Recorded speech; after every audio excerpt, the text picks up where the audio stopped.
আসসালামু আলাইকুম। সময়ের কণ্ঠস্বর প্রাইম নিউজে আপনাদের স্বাগত। আপনাদের সঙ্গে আছি আমি রিমা আক্তার। শুরুতেই সংবাদ শিরোনাম। প্রধানমন্ত্রীর মালয়েশিয়া এবং চীন সফরে অভূতপূর্ব সাফল্য, সংসদে ধন্যবাদ প্রস্তাব। ইতালিতে একই পরিবারের ৩ বাংলাদেশি খুন, গুরুতর আহত ১। দীর্ঘ ৬ মাস পর আবারও খোলা হয়েছে পাগলা মসজিদের দান বাক্স, এবার রেকর্ড ৪৩ বস্তা টাকা। ভেনেজুয়েলায় এখনো ৫০,০০০-এর বেশি নিখোঁজ, মৃতের সংখ্যা বেড়ে ৯২০। এবং ইতিহাস গড়ে নকআউটে কেপ ভার্দে প্রতিপক্ষ আর্জেন্টিনা।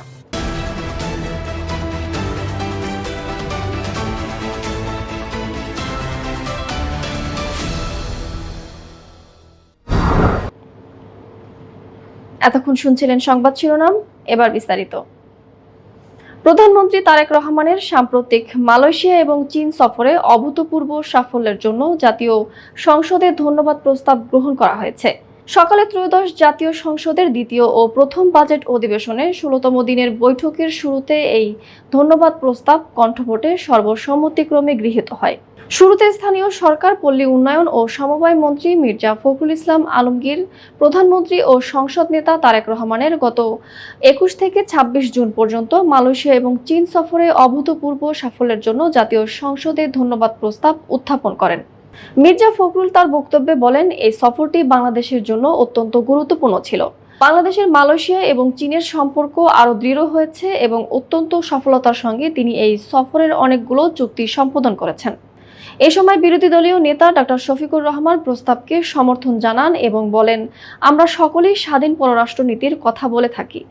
আমরা সত্যি অর্থে একটা স্বাধীন পররাষ্ট্র নীতি দেখতে চাই, বাস্তবায়ন করতে চাই।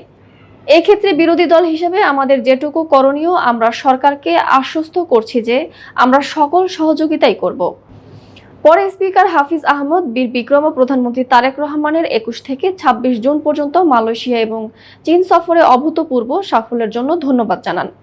এরপর কণ্ঠভোটে প্রস্তাবটি সর্বসম্মতিক্রমে পাশ হয়।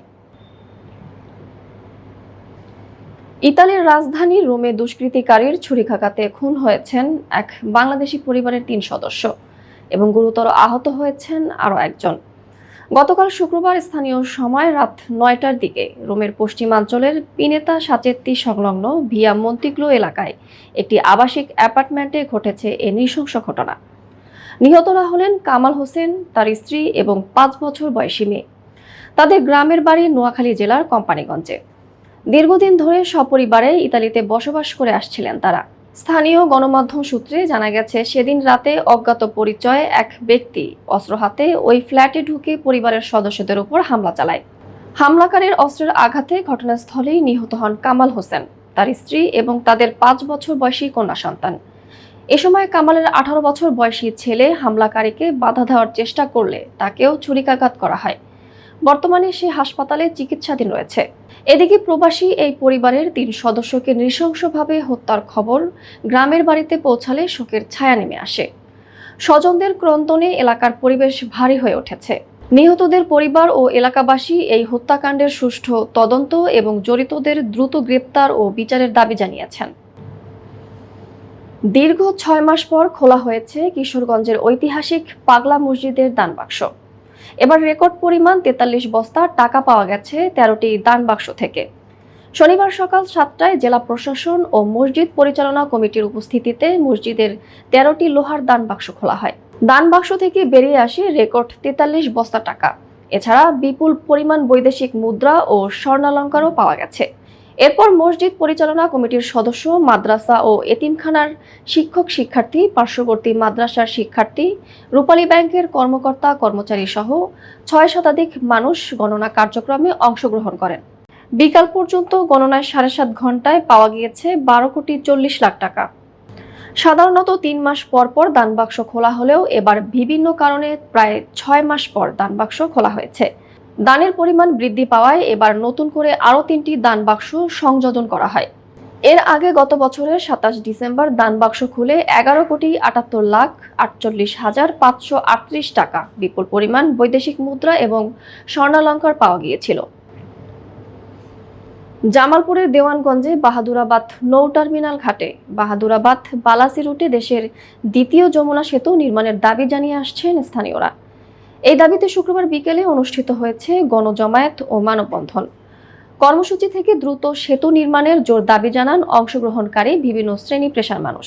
এই মুহূর্তে দাঁড়িয়ে রয়েছি জামালপুর জেলার দেওয়ানগঞ্জ উপজেলার দেওয়ানগঞ্জের বাহাদ্রাবাদ নৌ টার্মিনাল ঘাটে এই মুহূর্তে দাঁড়িয়ে রয়েছে। আমার পেছনে একটি মানববন্ধন আপনারা দেখতে পাচ্ছেন। সেই মানববন্ধনটি জনতার দাবি, সময়ের দাবি মধ্যে একটাই, বাহাদ্রাবাদ থেকে বালাসী ঘাটের সেতু নির্মাণের দাবিতে তারা কিন্তু মানববন্ধন করেছে। চুকাইবাড়ি ইউনিয়নের সর্বস্তরের জনগণ। আপনাদের সাথে যুক্ত আছি আমি এস এম খোরশেদ, সময়ের কণ্ঠস্বরে। আপনাদেরকে একটু দেখাচ্ছি যে মানববন্ধনটি তারা করছেন। আমরা কেন মানববন্ধনটি করছে, তাদের প্রধান দাবিটি কি এবং তারা আসলে কি চাচ্ছেন এবং সেটি নিয়েই আমরা একটু কথা বলার চেষ্টা করব। এখানে যারা স্থানীয় জনগণ অর্থাৎ স্থানীয় জনগণ রয়েছেন এবং এলাকাবাসী রয়েছে এবং মানববন্ধনে যারা অংশগ্রহণ করছেন, কেন এই মানববন্ধনটি করছেন এবং তাদের প্রধান দাবিটি কি আমরা একটু শুনবো।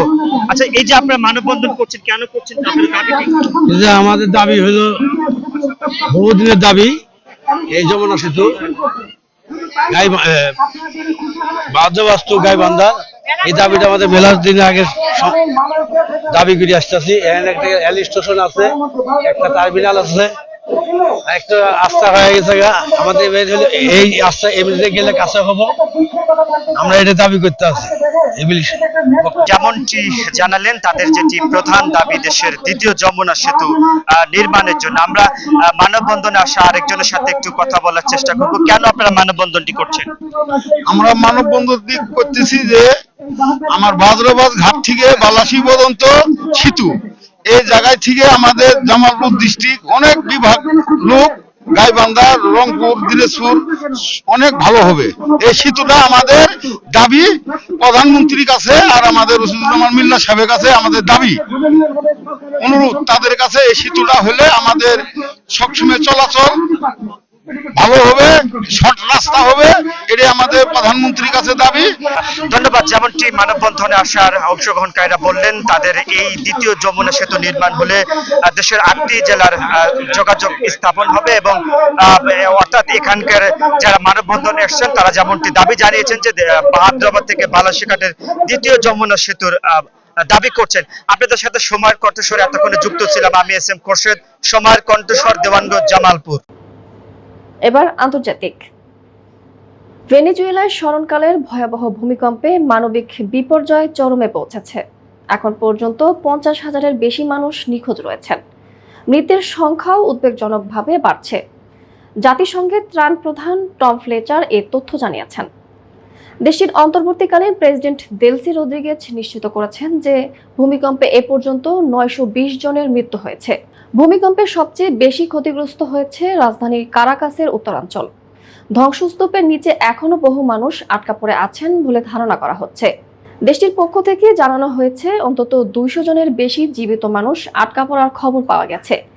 ভারী যন্ত্রপাতির তীব্র সংকট থাকায় ধ্বংসস্তূপ সরিয়ে জীবিতদের উদ্ধারের কাজ অত্যন্ত ধীরগতিতে চলছে, যা স্বজনদের মাঝে চরম হতাশা ও ক্ষোভের সৃষ্টি করেছে।